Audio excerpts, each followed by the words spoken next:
Praise the Lord. அப்போஸ்தலர் 20ஆம் அதிகாரம் 28ஆம் வசனம் சொல்கிறது, தேவன் தம்முடைய சுய இரத்தத்தினாலே சம்பாதித்துக் கொண்ட தமது சபை. புதிய உடன்படிக்கையின் ஆசீர்வாதங்களை தியானித்துக் கொண்டிருக்கிறோம். புது உடன்படிக்கை இயேசு கிறிஸ்துவின் இரத்தத்தாலே தொடங்கப்பட்டது.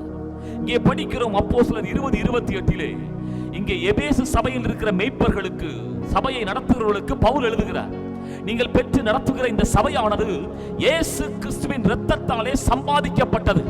பிரியமானவர்களே, நாம் கூடி ஆராதிக்கிற அந்த கூட்டமானது ஏதோ பரம்பரையாய் தலைமுறை தலைமுறையாய் வந்த கூட்டம் அல்ல. ஏதோ இயேசுவை விசுவாசித்த உடனே சேர்ந்த கூட்டம் அல்ல. இந்த சபை சம்பாதிக்கப்பட்ட விதத்தை குறித்து பவுல் சொல்லுகிறார், இயேசு கிறிஸ்துவின் இரத்தத்தால் சம்பாதிக்கப்பட்டது.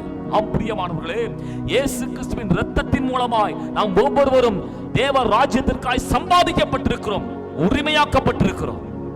எப்படி அன்றைக்கு அந்த பேழைக்குள்ளாய் இருந்ததான நோவாவின் குடும்பமும் அந்த மிருக ஜீவங்களும் பாதுகாக்கப்பட்டது போல, இந்த சபை என்பது என்கிறதான இந்த பேழைக்குள்ளே இருக்கிற நீங்களும் நானும் இரத்தத்தால் சம்பாதிக்கப்பட்டபடினாலே நாம் பாதுகாப்போடு கூட இருப்போம். அது மட்டுமல்ல, பேதுருவை பார்த்து ஆண்டவர் சொன்னார், பாதாளத்தின் வாசல்கள் சபையை மேற்கொள்ளுவதில்லை. ஏனென்றால் இதற்கென்று இயேசு கிறிஸ்துவின் இரத்தம் கிரயமாய் செலுத்தப்பட்டிருக்கிறது. எந்த சாத்தானுடைய எதிர் வல்லமைகளோ, எந்த பிசாசின் வல்லமைகளோ, எந்த பொல்லாத மனிதர்களின் வல்லமைகளோ ஒருபோதும் சபையை மேற்கொள்ள முடியாது. அப்பேற்பட்ட பாதுகாப்புள்ள இடத்திற்குள்ளே கர்த்தர் நம்மை வைத்திருக்கிறார். இந்த வார்த்தையை நம்புவோம். இந்த வார்த்தையின்படியே கர்த்தர் நம்மை ஆசீர்வதிப்பாராக. ஆமென்.